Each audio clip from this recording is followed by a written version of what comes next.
Bonjour et bienvenue dans cette nouvelle vidéo qui correspond au deuxième volet de la série Comment les agents économiques se financent-ils? Chapitre d'économie de première. L'objectif est ici de comprendre que le revenu disponible des ménages, nous verrons ce que c'est très exactement, se répartit entre consommation et épargne et qu'ils peuvent ainsi dégager des besoins ou des capacités de financement. Un ménage désigne l'ensemble des occupants d'un même logement sans que ces personnes soient nécessairement unies par des liens de parenté, colocation par exemple. Un ménage peut même être composé d'une seule personne. Le revenu disponible est le revenu à disposition des ménages pour consommer et ou épargner. Par conséquent, l'affectation du revenu disponible des ménages se fait entre deux possibilités, la consommation finale et l'épargne brute. L'épargne est ainsi la partie non consommée du revenu. C'est pour un ménage le reliquat de son revenu disponible après que toutes les dépenses de consommation ont été effectuées. Un ménage peut utiliser son épargne de deux manières possibles. Il peut la conserver sous forme de monnaie ou la placer en achetant des actifs financiers plus ou moins liquides. On parle d'épargne financière. Il peut aussi l'utiliser pour acquérir des biens immobiliers. C'est l'investissement en logement. C'est une épargne non financière. L'épargne financière est donc la partie de l'épargne qui n'est pas consacrée à l'achat de biens immobiliers. Elle reste détenue sous forme de monnaie ou de placement financier et elle constitue la capacité de financement des ménages. Pour comprendre les capacités ou les besoins de financement des ménages, il faut partir des revenus disponibles. Le revenu disponible des ménages se calcule à partir des revenus primaires qui rémunèrent la production. Il existe différents types de revenus primaires, je vais les préciser dans un instant. Pour des motifs de cohésion sociale, une société peut choisir de modifier la répartition des revenus et d'organiser une redistribution.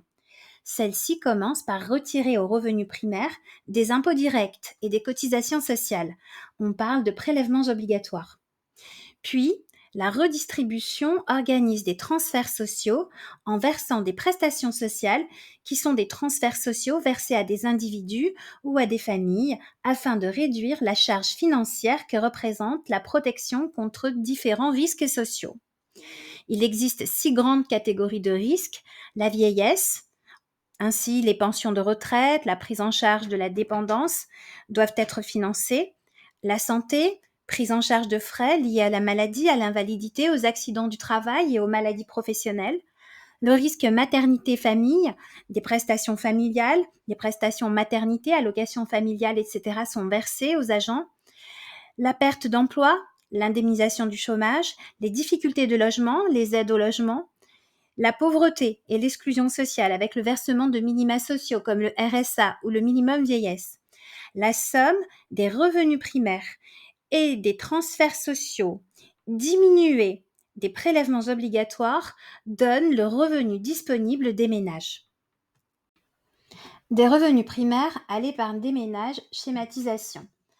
Comme je l'ai indiqué à l'instant, il faut partir du revenu disponible des ménages. Ces revenus sont d'abord constitués des revenus primaires.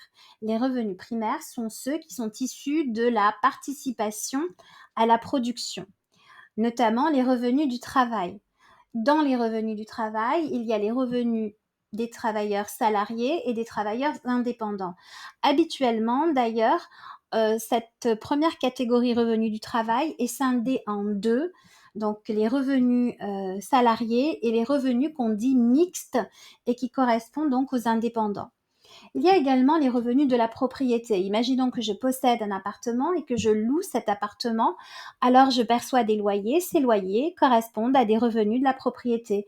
Imaginons dans un autre cas que je possède des actions d'Air France et que Air France décide de me verser des dividendes cette année. Eh bien, ces dividendes correspondent à des revenus de la propriété. Ensuite, je peux aussi percevoir des revenus de transfert, c'est-à-dire des prestations sociales qui correspondent à la redistribution par les pouvoirs publics. Par exemple, peut-être que je reçois des bourses scolaires pour mes enfants, ou peut-être que j'ai été malade ce mois-ci et que j'ai perçu des indemnités journalières de la sécurité sociale, ou peut-être que je suis à la retraite et je perçois une pension de retraite, etc. À tout cela, il faut retrancher les prélèvements obligatoires, les impôts directs, comme par exemple les impôts sur le revenu, et puis les cotisations sociales. Ce qui nous donne donc le revenu disponible du ménage. Ce revenu est d'abord affecté à la consommation, et ce qui reste, le reliquat, correspond à l'épargne. Cette épargne peut aller à l'achat d'un logement, acheter une maison ou un appartement. On parle alors d'investissement. C'est l'épargne non financière.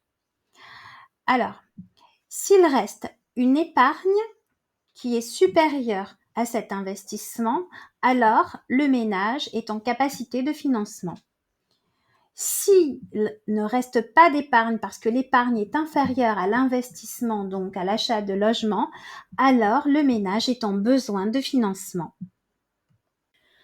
De manière schématique, on a donc la capacité de financement des ménages qui correspond au calcul revenu disponible moins dépenses de consommation moins épargne non financière. Ainsi, un ménage dégage une capacité de financement à deux conditions. Il doit d'abord dégager une épargne positive, c'est-à-dire ne pas consommer tout son revenu disponible. Il doit ensuite ne pas affecter la totalité de cette épargne à l'achat de biens immobiliers. Je vous renvoie à la vidéo numéro 1. Un ménage est en besoin de financement si son épargne est inférieure à sa dépense en investissement logement. Des revenus primaires à l'épargne des ménages, illustration. En 2017, d'après les comptes nationaux, les Français ont perçu 1603 milliards d'euros de revenus primaires, c'est-à-dire de revenus issus du travail, des revenus mixtes ou des revenus issus de la propriété. Ils ont également perçu 567,6 milliards d'euros de revenus de transfert, c'est-à-dire de prestations sociales. Et ils ont versé à l'État, ou en tout cas aux administrations publiques, 782 milliards d'euros en impôts et en cotisations sociales. Le revenu disponible brut des ménages, 1603 moins 567 moins 782, donne le revenu disponible brut des ménages. Ce revenu disponible brut des ménages se décompose en consommation. Les Français ont consommé pour 1191 milliards d'euros et puis une épargne brute. Cette épargne brute s'est élevée en 2017 à 198 milliards d'euros.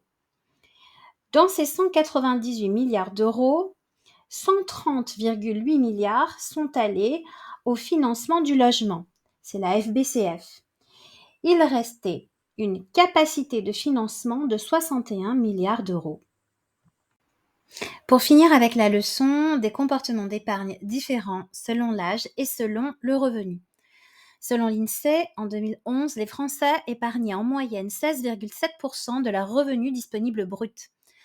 Selon l'INSEE en France, en 2011, les 50-59 ans épargnaient 24,6% de leur revenu disponible brut. Quel lien peut-on établir entre le niveau de revenu des ménages et leur taux d'épargne ? Eh bien, il existe une corrélation positive entre le niveau de revenu des ménages et leur taux d'épargne. En effet, plus le revenu est élevé et plus le taux d'épargne est élevé. Alors, souvenez-vous, une corrélation est une variation concomitante de deux variables, c'est-à-dire que deux variables évoluent en même temps. Par exemple, ici, le revenu et l'âge. Une corrélation positive signifie que les deux variables évoluent dans le même sens, à la hausse ou à la baisse, les deux, et une corrélation négative signifie que deux variables évoluent dans des sens contraires. Je vous renvoie à la vidéo comment les économistes raisonnent-ils. Ensuite, comment le taux d'épargne évolue-t-il entre 30 et 59 ans ? Eh bien, entre 30 et 59 ans, le taux d'épargne s'élève car le revenu s'élève, donc une plus grande part du revenu est épargnée. On voit bien que le taux d'épargne passe de 11,90% du revenu disponible brut à 24,60% du revenu disponible brut, c'est-à-dire que la part de l'épargne a pour ainsi dire plus que doublé entre ces deux tranches d'âge. Exercice. Question 1. Tous les ménages dégagent une capacité de financement. C'est faux. Ils dégagent une capacité de financement de manière structurelle, c'est-à-dire de manière macroéconomique à l'échelle globale de l'économie, mais pas nécessairement individuellement. Question 2. Les ménages les plus jeunes sont ceux qui épargnent le plus. C'est faux. L'épargne augmente lorsque le revenu augmente. Or, la trajectoire professionnelle des individus montre que leur revenu augmente avec l'âge. Question 3. L'épargne des ménages est égale à leur revenu disponible moins leurs dépenses de consommation. C'est vrai. Le revenu disponible brut des ménages est égal au revenu primaire plus les revenus de transfert moins les prélèvements obligatoires. Premier point. Lorsque le revenu disponible brut est supérieur aux dépenses de consommation, les ménages dégagent une épargne. Cette épargne ne suffit généralement pas à financer les achats immobiliers des ménages qui doivent aussi emprunter et s'endetter.